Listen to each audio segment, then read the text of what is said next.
Very good morning to all of you. I hope आप सभी स्वस्थ होंगे। जैसा कि आप सभी को पता है कि रोजाना सुबह 7 बजे हम लोग मिलते हैं मंडे टू सैटरडे, और 7 बजे के इस छोटे से शो में हम लोग चर्चा करते हैं इंडियन पॉलिटी एंड कॉन्स्टिट्यूशन पर।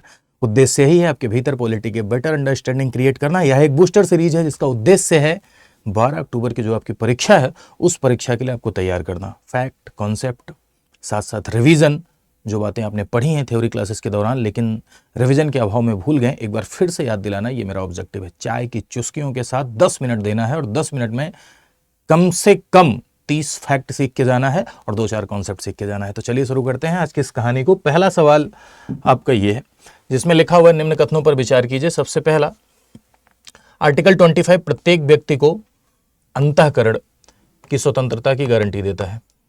अंतःकरण की स्वतंत्रता यानी फ्रीडम ऑफ कंसाइंस, ठीक है।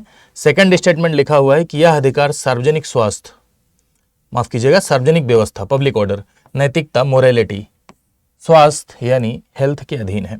थर्ड लिखा हुआ है कि आर्टिकल 25 केवल नागरिकों पर लागू होता है, केवल सिटीजन पर लागू होता है। तो एक बात समझिएगा, ये पूरा का पूरा आर्टिकल धार्मिक स्वतंत्रता से संबंधित है। यदि आप आर्टिकल 25 ध्यान से पढ़िए तो आर्टिकल 25 अनुच्छेद 25 से लेकर 28 तक जो फंडामेंटल राइट आपको मिला हुआ है, अनुच्छेद 25 से लेकर 28 तक जो आपको मौलिक अधिकार प्राप्त है, उनमें से आर्टिकल 25 प्रत्येक व्यक्ति को धार्मिक स्वतंत्रता की आजादी देता है। यानी व्यक्ति को व्यक्तिगत रूप से धार्मिक स्वतंत्रता मिली हुई है अंडर आर्टिकल 25।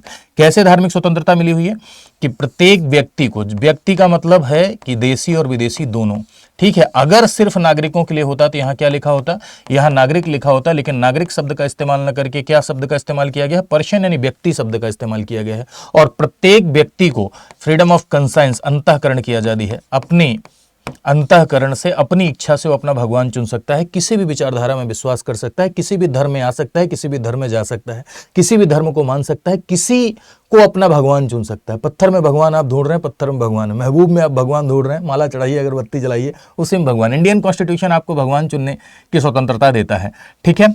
अंतःकरण की आजादी, साथ ही साथ प्रोफेस, धर्म को अबाध रूप से मानने की स्वतंत्रता, ठीक है। धर्म को अबाध रूप से मानने की आजादी, साथ ही साथ आचरण। आचरण का मतलब होता है कि प्रैक्टिस, हवन करेंगे, दिवाली, ईद मनाएंगे।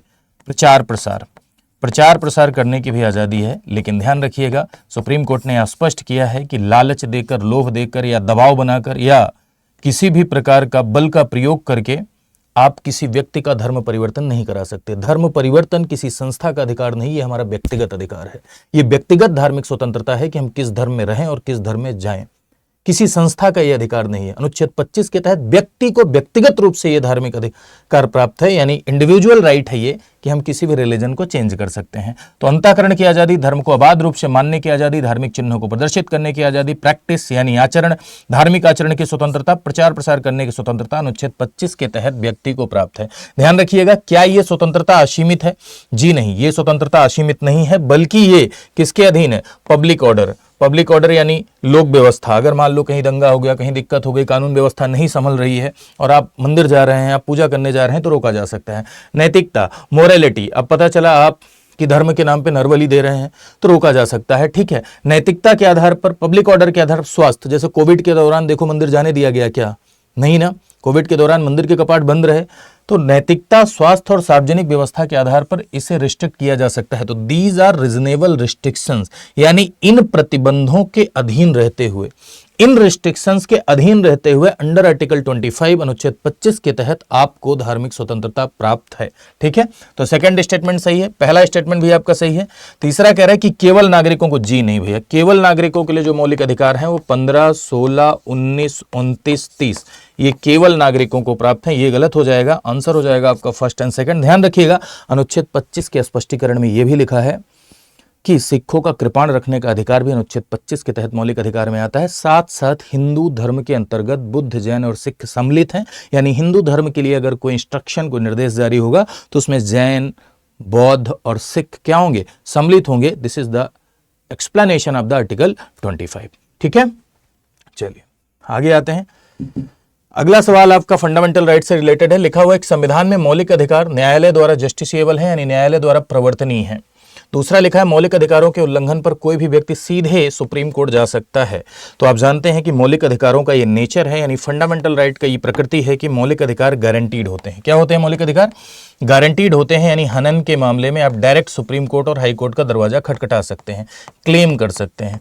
मौलिक अधिकार में लिखा है रसगुल्ला मिलेगा और नहीं मिल रहा है तो सरकार के खिलाफ आप कोर्ट का दरवाजा खटखटा सकते हैं। इसीलिए कहा जाता है कि ये इन्फोर्सिएबल हैं, वाद योग्य हैं, यानी कोर्ट में जाके क्लेम कर सकते हैं। इसीलिए कहा जाता है कि ये गारंटीड है, राज्य के लिए क्या है?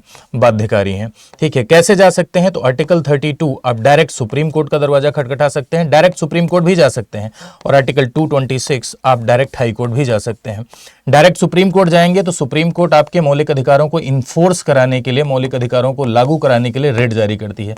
हाई कोर्ट जाएंगे तो हाई कोर्ट भी मौलिक अधिकारों के लिए लागू करने के लिए रिट जारी कर सकती है, साथ साथ कोई अन्य रेमेडी, साथ साथ कोई अन्य उपचार भी दे सकती है। तो आर्टिकल 32 यही है, आर्टिकल 32 का फर्स्ट क्लॉज यही है कि मौलिक अधिकारों के हनन के मामले में, यानी फंडामेंटल राइट के वायलेशन के मामले में डायरेक्ट सुप्रीम कोर्ट जाने का अधिकार भी आपका मौलिक अधिकार है। संविधान की सुंदरता देखिए कि मौलिक अधिकारों के हनन के मामले में डायरेक्ट सुप्रीम कोर्ट जाने का अधिकार भी आपका फंडामेंटल राइट है। यानी अनुच्छेद 32 सिर्फ उपचार नहीं है, आर्टिकल 32 सिर्फ रेमेडी नहीं है, बल्कि इटसेल्फ फंडामेंटल राइट, यानी स्वयं में भी मौलिक अधिकार है। यह संविधान की सुंदरता है। और अनुच्छेद 32 मौलिक अधिकारों पर गारंटी प्रदान करता है, मौलिक अधिकारों को सुरक्षा देता है। इसीलिए डॉक्टर अंबेडकर ने इसे संविधान की हृदय व आत्मा कहा, यानी soul and heart of constitution कहा। ठीक है, चलिए आते हैं सवाल पर। सवाल देखिए क्या कह रहा है कि संविधान में मौलिक अधिकार न्यायालय के द्वारा इन्फोर्सिएबल है। जी हां, मौलिक अधिकार न्यायालय के द्वारा प्रवर्तनीय है, न्यायालय में जाके हम क्लेम कर सकते हैं। मौलिक अधिकारों के उल्लंघन पर कोई भी व्यक्ति सीधे उच्चतम न्यायालय जा सकता है। बिल्कुल, कोई भी व्यक्ति मौलिक अधिकारों के उल्लंघन पर सीधे कहां जा सकता है? सुप्रीम कोर्ट का दरवाजा खटखटा सकता है, यानी सीधे उच्चतम न्यायालय जा सकता है। अगर उच्चतम न्यायालय जाएगा तो क्या करेगा सुप्रीम कोर्ट? आर्टिकल 32 क्लॉज 2 के तहत सुप्रीम कोर्ट के पावर है कि सुप्रीम कोर्ट मौलिक अधिकारों को इन्फोर्स कराने के लिए, मौलिक अधिकारों को लागू कराने के लिए रिट जारी करेगी। कितने प्रकार की रिट होती है? 5 प्रकार की रिट होती है। हैवियस कॉर्पस, बंदी प्रत्यक्षीकरण, मैंडेमस, परमादेश, सर्शियोररी, उत्प्रेषण, प्रोहिबिशन, प्रतिषेध और को वारंटो अधिकार परीक्षा। ठीक है, सुप्रीम कोर्ट हाई कोर्ट दोनों को पावर है, लेकिन सुप्रीम कोर्ट तभी जारी करती है जब मौलिक अधिकार का हनन हुआ हो, फंडामेंटल राइट का वायलेशन हुआ हो। वहीं हाई कोर्ट मौलिक अधिकारों के अलावा अन्य अधिकारों के हनन के मामले में भी जारी कर सकती है। इसीलिए कहा जाता है रिट के मामले में हाई कोर्ट का क्षेत्र सुप्रीम कोर्ट की तुलना में बड़ा है, यानी jurisdiction of high court in respect of writ is broader then the supreme court. ठीक है, रिट के मामले में, सभी मामलों में नहीं। तो यहां क्या आंसर हो जाएगा? यहां पर दोनों आपका क्या हो जाएगा? सही हो जाएगा।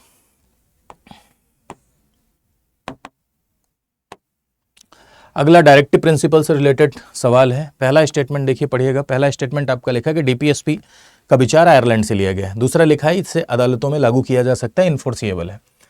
तो देखो, यदि आप directive principle of state policy की बात करें मेरे भाइयों, तो ध्यान रखिएगा,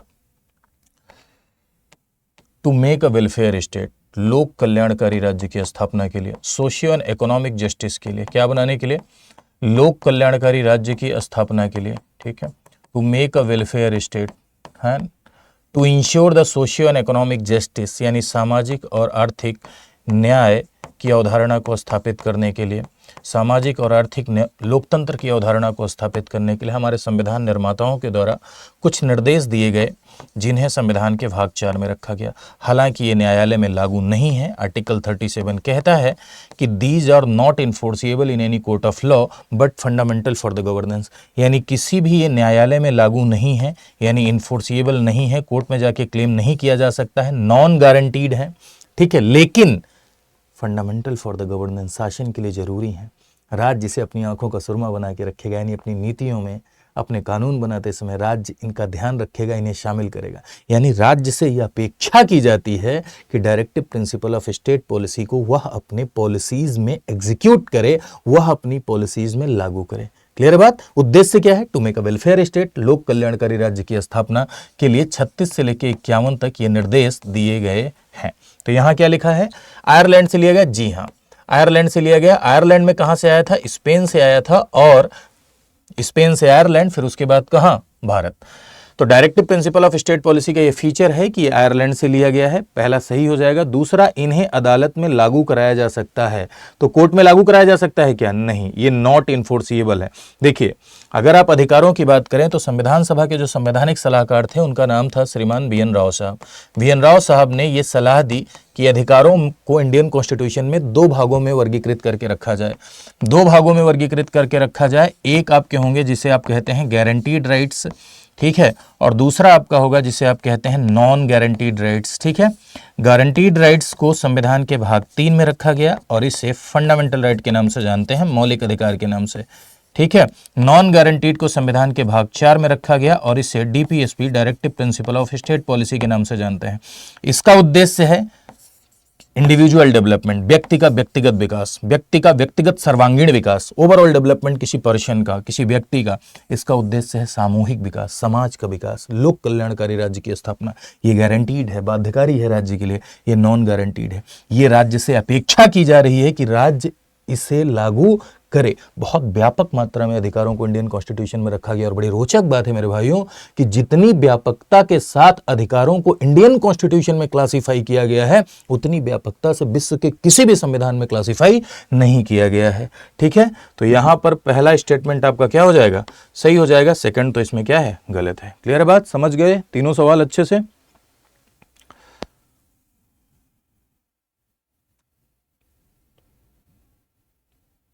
चलिए, ये मैं हूं, मेरा नाम विपुल त्रिपाठी है और ये मेरा टेलीग्राम चैनल है। यहाँ स्कैन करके आप पीडीएफ वगैरह या क्लासेस के लिंक वगैरह प्राप्त कर सकते हैं, ठीक है। ये इंस्टाग्राम पेज है, यहाँ पर भी आप फॉलो कर सकते हैं। कोई ज़रूरी पॉइंटर्स होते हैं या मान लो पीडीएफ होता है क्लास का या कोई नई क्लास का लिंक होता है तो यहाँ आपको मिल जाता है। यहाँ आप स्कैन करके लिंक को ज्वाइन कर सकते हैं। साथ ही साथ एक बात ध्यान रखिएगा, RM 10.0 if you are preparing for the complete UPPCS exam, UPPCS exam के लिए आप प्रिपेयर करना चाहते हैं तो प्री मेंस इंटरव्यू तीनों की तैयारी के लिए हमारे यहाँ ये बैच है आरएम 10.0, ठीक है। इसमें अभी ऑफर चल रहा है क्योंकि नवरात्रि महोत्सव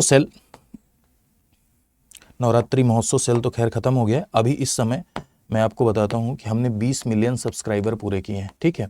20 मिलियन सब्सक्राइबर हमने पूरे किए हैं। तो 20 मिलियन सब्सक्राइबर पूरे करने के उपलक्ष्य में, ठीक है, ऑफर चल रहा है हमारे यहाँ आरंभ 10.0 पर, ठीक है।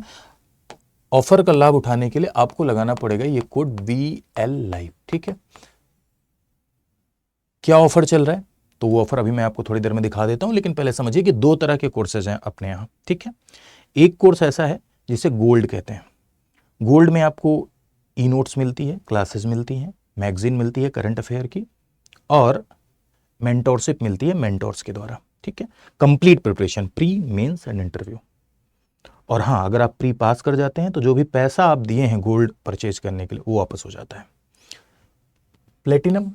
प्लेटिनम में आपको क्लासेस मिलेंगी, फैकल्टी के द्वारा मेंटरशिप मिलेगा, एक फाउंडेशन रिकॉर्डेड कोर्स फ्री मिल जाएगा, एक प्रीलिम्स का MCQ बैच फ्री मिल जाएगा, एक प्रीलिम्स का लाइव क्रैश कोर्स आपको फ्री मिलेगा, उसमें किताबें मिलेंगी, ठीक है, जो आपके घर जाएंगी, 4 साल की वैलिडिटी होगी और फैकल्टीज़ के द्वारा मेंटरशिप इसमें आपको मिलेगी। फैकल्टीज़ के द्वारा आपको दिशा निर्देशित किया जाएगा, ठीक है।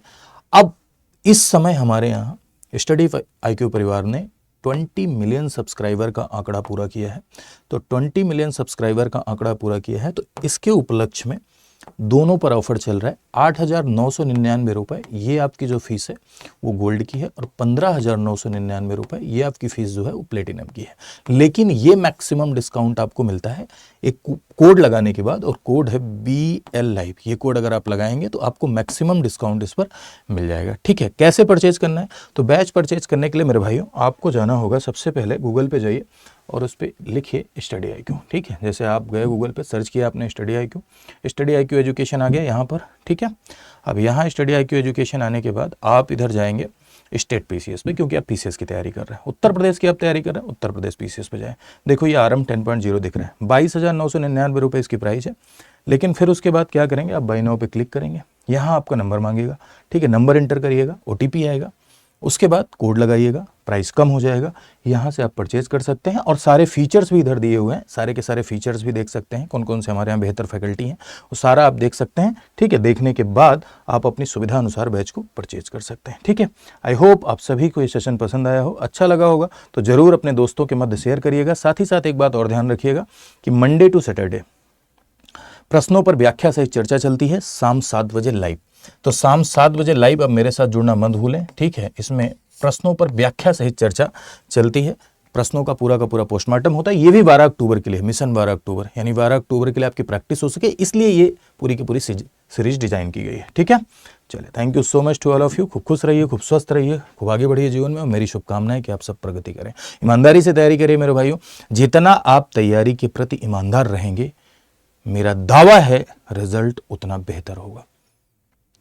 आपको अपनी तैयारी के प्रति भी ईमानदार रहना होता है। जनरली होता है कि हम किसी को दिखाने के लिए पढ़ते हैं, अपने उनको दिखाने के लिए पढ़ रहे हैं, दोस्तों को दिखाने के लिए पढ़ रहे हैं, बगल वाला दोस्त खूब पढ़ रहा है तो हम 10 घंटा पढ़ेंगे, फर्जी जाए उसका कुछ आउटपुट निकले ना निकले। लेकिन नहीं, हमेशा टारगेट बेस्ड स्टडी होती है, हमेशा ऐसी पढ़ाई होती है जिसका कुछ आउटपुट निकले, और ऐसा तभी संभव है जब आप ईमानदारी से पढ़ेंगे। तो पढ़ने में हमेशा ईमानदार रहिए, और मेरी शुभकामनाएं कि आप सब चयनित होंगे। Thank you so much to all of you. नमस्कार। सेशन अच्छा लगा हो तो जरूर कमेंट सेक्शन में बताइएगा, और अपने दोस्तों के मध्य शेयर भी करिएगा। नमस्कार।